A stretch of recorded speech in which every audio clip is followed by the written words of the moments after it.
नमस्कार मित्रों और मेरे प्रिय छात्रों, बटरफ्लाई चैनल में आपका स्वागत है। कक्षा 7वीं के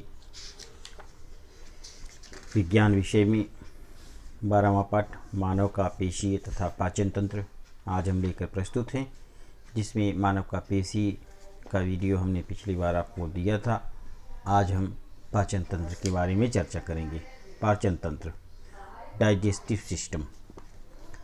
थोड़ा याद करो, हमारे द्वारा ग्रहण किए हुए भोजन का शरीर के अंदर क्या होता है? क्या हमारे द्वारा ग्रहण किया हुआ भोजन वैसे ही रक्त में मिश्रित होता है? खाए हुए भोजन का घुलनशील घटकों में रूपांतरण होना तथा बाद में रक्त में मिश्रित होने की क्रिया को भोजन का पाचन कहते हैं। पाचन तंत्र में आहार नाल और पाचन ग्रंथियों का समावेश होता है। आहार नाल की कुल लंबाई लगभग 9 मीटर होती है। उसमें प्रमुख रूप से मुंह, ग्रसनी, गला, ग्रसिका, आमाशय, जठर, छोटी आंत, बड़ी आंत, मलाशय और गुदाद्वार का समावेश होता है। लार ग्रंथि, यकृत, अग्नाशय जैसी पाचक ग्रंथियां आहार नाल में से निश्चित स्थान पर जुड़ी होती हैं। पाचन तंत्र के विभिन्न अंग भोजन के पाचन का कार्य सुव्यवस्थित रूप से करते हैं।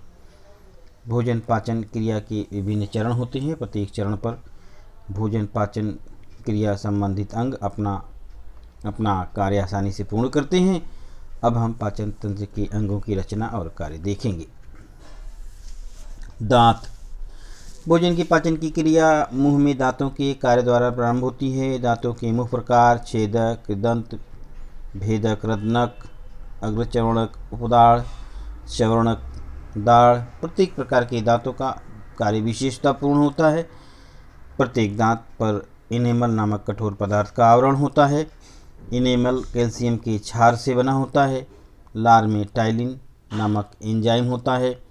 इसके कारण स्टार्च यानी कार्बोज का रूपांतरण माल्टोज नामक शर्करा में होता है। थोड़ा सोचो, ग्रहण किए हुए भोजन का पाचन होते समय क्या सारी भोजन का पोषक पदार्थों में रूपांतरण होता है? इंटरनेट मेरा मित्र, विभिन्न इंद्रिय तंत्र की जानकारी प्राप्त करो।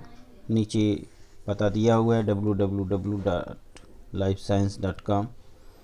दूसरा है www.innerbody.com। इस पर जाके शरीर के विभिन्न इंद्रियों की जानकारी प्राप्त कर सकते हो। अब यहाँ पे चित्र देखते हैं दांतों के विभिन्न प्रकार, किस प्रकार के दांत होते हैं और एक दांत की संरचना किस प्रकार की होती है।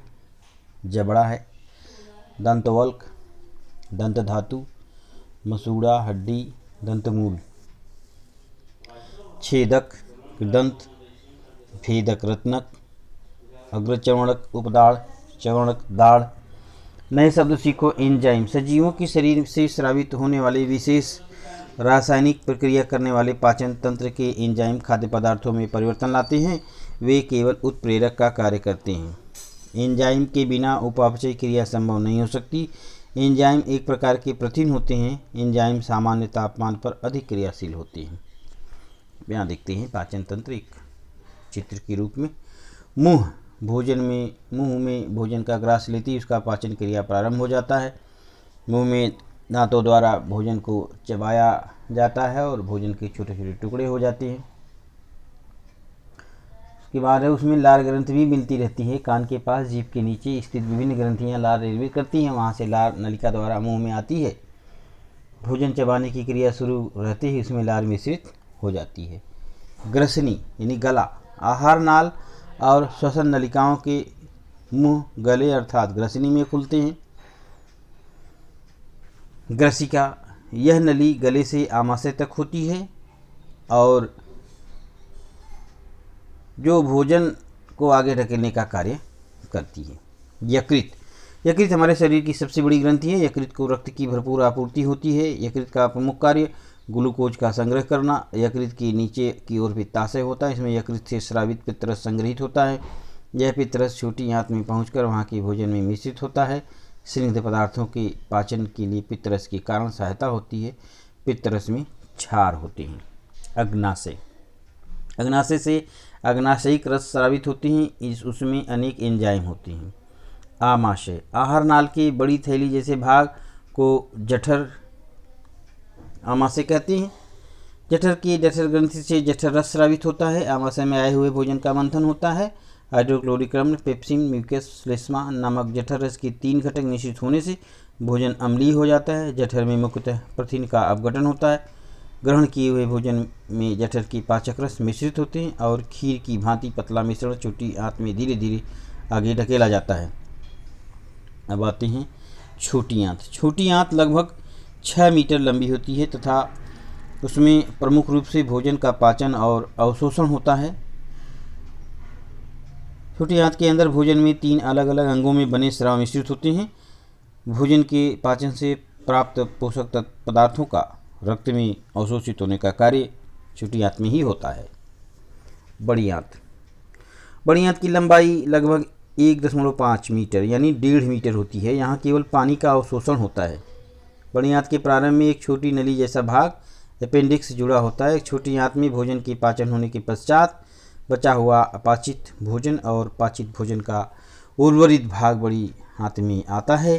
पाचन क्रिया के पश्चात बचे हुए पदार्थ गुदा द्वार के माध्यम से शरीर के बाहर निकाल दिए जाते हैं। पाचन तंत्र की महत्वपूर्ण ग्रंथियां और उनके स्राव और कार्य। मुंह में लार ग्रंथि। पाचन रस मिलता है टार, लार, टाइनिन, एमाइलेज कार्बोज पदार्थ का रूपांतरण माल्टोज में करना। जठर आमाशय में जठर भित्ति होती है, उसमें से जठर रस निकलता है। हाइड्रोक्लोरिक अम्ल, पेप्सिन, म्यूकस, इसका काम है भोजन को अम्लयुक्त करना, प्रथिनों का अपघटन करना, जठर के अंदर के अस्तर का हाइड्रोक्लोरिक अम्ल से संरक्षण करना। यकृत में से पित्तरस निकलता है, ये भोजन को क्षारी बनाना, बड़े वसीय कणों का छोटे कणों में निमलसीकरण यानी रूपांतरण करना। अग्न्याशय, अग्न्याशयिक रस, इसमें ट्रिप्सिन, लाइपेज, अमाइलेज, प्रथिनों का रूपांतरण अमीनो अम्ल में करना। वसा का रूपांतरण वसीय अम्ल तथा ग्लिसरॉल में करना। कार्बोज पदार्थ का रूपांतरण शर्करा में करना। छोटी आंत में आंतरस होता है, प्रथिनों का अमीनो अम्ल में रूपांतरण करना, कार्बोज पदार्थों का ग्लूकोज में रूपांतरण करना, वसा का वसीय अम्ल और ग्लिसरॉल में रूपांतरण करना, ये इनका कार्य होता है। क्या हम हमारे स्वास्थ्य के लिए खतरा उत्पन्न कर रहे हैं? व्यक्तित्व विकास के लिए शारीरिक आरोग्य अत्यंत महत्वपूर्ण है। जब हमारे शरीर के विभिन्न इंद्रिय तंत्र सुचारू रूप से कार्य करते हैं तब हम कहते हैं कि हमारा स्वास्थ्य अच्छा है, परंतु धूम्रपान, तंबाकू सेवन, मद्यपान जैसी हानिकारक आदतों से स्वास्थ्य बिगड़ जाता है। तंबाकू जन्य पदार्थ, मद्यपान, धूम्रपान का पाचन तंत्र पर होने वाला दुष्परिणाम। तंबाकू के सेवन से मुंह, गला, आहार नाला और पाचन तंत्र के अन्य अवयव सुचारू रूप से कार्य नहीं करते। तंबाकू के सेवन से उल्टी, जी मचलाना, सिर दुखना जैसी व्याधियाँ उत्पन्न होती हैं। तंबाकू के कण दांत, मसूड़ों और मुंह की आंतरिक त्वचा से चिपक जाते हैं और धीरे धीरे हानि पहुंचाते हुए उस भाग को खराब करने का कार्य करते हैं। इस कारण मसूड़े में सूजन आती है, मुंह की हलचल करते समय दर्द होता है, गले और आंतों में जलन होती है और आगे उसका रूपांतरण कैंसर में होकर मृत्यु हो सकती है। मेरी भूमिका क्या हो सकती है इसके संबंध में? तंबाकू सेवन, धूम्रपान, मद्यपान विरोधी चित्र, वाक्य तैयार करके कक्षा, विद्यालय के परिसर जैसे स्थानों पर लगाना। हमारा परिसर तंबाकू मुक्त है या नहीं, इसका ध्यान रखना। इस संदर्भ में प्रतिज्ञा तैयार करके कक्षा तथा सभा में प्रतिज्ञा लेना। यदि आसपास ऐसा घटित होता है तो अपने माता पिता और शिक्षकों को उसकी जानकारी देना। तो इस प्रकार से हमारा यह पाठ, और आगे देखो यहाँ पे 31 मई को विश्व तंबाकू सेवन विरोधी दिन और 7 अप्रैल को विश्व आरोग्य दिन मनाया जाता है। इस प्रकार से हमारा ये पाठ समाप्त होता है। धन्यवाद।